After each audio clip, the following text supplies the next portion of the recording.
Ladies and gentlemen, welcome to the Rajas Kakasungura YouTube channel. Yesterday I missed you because kuna kesi nilikuwa nashughulikia jana. Kuna mwanafunzi ambaye alipata A plane of 81 points. Huyo mwanafunzi nilipata information ya kusikitisha sana. Mama yake alishikwa jela mwezi mmoja uliopita, akafungiwa kwa sababu aliibiwa pesa ya chama ambayo alikuwa nayo kama mweka hazina, ambaye alikuwa ameenda sokoni kununulia wanachama mahindi, pesa zikaibiwa. Kwa hivyo the only provider ambaye ni mama yake, ambaye alikuwa amefanya bidii sana kuuza mahindi paka mtoto akapata A from Alliance. So that student was supposed to join Kenyatta University. Lakini wanachama wakaenda nyumbani kwao, wakavamia nyumba yao, wakaharibu vitu, wakapasua kila kitu, wakachukua mama yao kotini. Mama yao akafungwa miaka 2. Huyo mwanafunzi akatoroka kwao, akakimbia kwa nyanya yake. Kwa nyanya yake amekuwa akijifungia kwa nyumba, hatoki, haongei na mtu. Amekuwa na stress, amejifungia nyumba na hatoki. So juzi nilikuwa pale na jana nimekuwa pale, tumemfanyia shopping ya kurudi shule, aende Jomo Kenyatta University aanze kusoma. Tumemulia bags, clothes na kila kitu Kenya anahitaji. Sasa kilichosalia ni kwamba ako na stress bado kwa sababu mama yao yuko jela, kwa sababu alishindwa kutoa pesa ya bail ya 160,000 Kenyan shillings. Kwa hivyo kaka, tumeanza mchango na tunaelekea kuumaliza. Na kama Mungu atakuguza so that you support this kid, you are welcome. We want to get their mother, mama yake out of jail ili ampeleke shule, kwa sababu she is the only provider. It's a sad story kwa wale ambao mumeitazama in our native language. Kisii is a very touching story, but the kid is okay. Nimeongea na yeye paka sasa ameanza kukula chakula and ako salama. Ile fikira alikuwa nayo imeanza kurudi. So tunafanya mchango wa kuraise hiyo bail, alafu na pesa kidogo mama anzie biashara. Kwa hivyo Jumatatu tutaanza process ya kutoa mama yake ili apeleke mtoto wake campus jinsi ambavyo maono yake yalikuwa. So if you want to support us with something little, M-Pesa number iko hapo. You can support us with 1,500, 10,000, 5,000, vile Mungu atakuguza ili huyu mtoto apate maisha mazuri. Back to politics. Kaka, today Ekuru Aokot has spoken my mind. Na jambo hili mimi ni jambo ambalo I have been telling Kenyans that yes, as much as we are in this country, we have no competent government that is going to rescue the economy of this country. Forget about it. The people we are having right now, they have already kicked off the 2027 campaign. They have not delivered on their manifesto, but still they are seriously campaigning for 2027. Each and every day, they are wasting public resources on rallies, on church services, on Thanksgiving services that don't add any value to the common mananchi.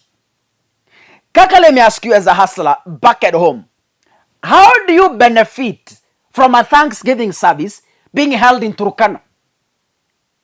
How does a resident of Mombasa benefit from a state-sponsored church service in Marsabit? Now tell me, how does a resident in Funyula benefit from a Thanksgiving service of a PS sponsored by the state being held in Mandera? How does it benefit you? It is wastage of public resources. Extravagant life, luxury for nothing. Our shilling is sinking against the US dollar. But then we are still bragging that we have healed an economy. We are lying to ourselves. Ekuru Aokot is speaking what I have been telling you. Listen what Dr. Ekuru Aokot is saying. This is my weekend's reflection. Listen. This is my weekend's reflection. Mr. President William Ruto has started the 2027 campaigns with his cabinet team across the country, which is true. Wasting obscene amounts of public finances, he now confirms that he has a massive lack of legitimacy. Yes! He is proving to the world that he lacks legitimacy. For heaven's sake, you've been in government for 1 year. You haven't delivered even a single manifesto, even a single promise. But still, in 1 year, you have kicked off a campaign that is set to be held in the next 4 years. Kaka, I thought as a leader, you should wait your developmental records to campaign for you. I believe in that as a leader, because I'm also a leader in my capacity. As a leader or politician, get the people to rate you as per your developmental records. When you force people to love you, it means you are doubting your credibility as a leader. Now, Aokot is saying, across West Africa, governments with no legitimacy are being swept away. And Kenya is not exceptional in any way. Kenya is not and will never be exceptional. Illegitimate governments are being sent home. You've heard of coups across Africa. Why? Illegitimacy. Presidents who are forcing themselves into the people. Leaders who are imposing themselves. They are being sent home. They are being swept away. This is what Ekuru Aokot is telling us this day.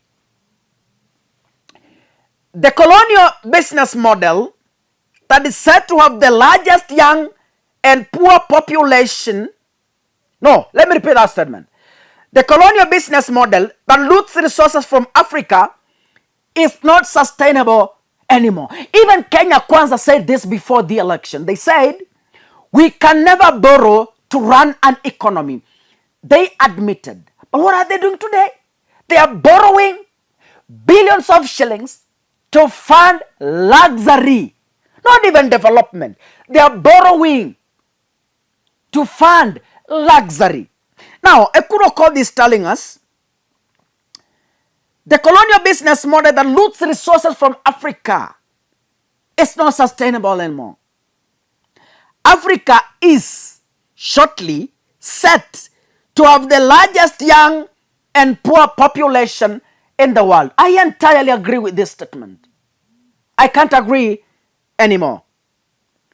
A massive shift of industry and value addition of resources within Africa to create work and prosperity in Africa, just like the Asian tigers, is the only viable model, and not the current USA, IMF, and the World Bank puppet model. I love this term.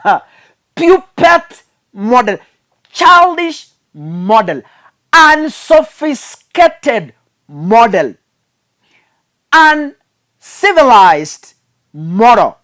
I love this. That has sustained racial supremacy through slavery, imperialism, and colonialism for the past 400 years in Africa. A world that is funding you in exchange of killing your culture doesn't deserve to be given an opportunity, right? A country that is funding you to sell your morals is not sustainable. Like now, the United States is lending money to African countries so that they can defend and accommodate LGBTQ. You saw what happened in Uganda.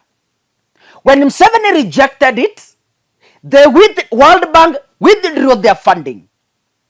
So Kenya is not exceptional from this imposing of some foreign cultures into our lives. And let me tell you, Kenyans, I don't want to lie to you, and I will repeat it once, twice, thrice, and forever.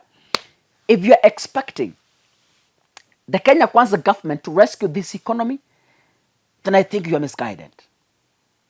You are misguided. Africa, rise up. Kenya, rise up. Defend your generation. God bless you, ladies and gentlemen. Keep subscribing. See you in the next video. Asanteni sana.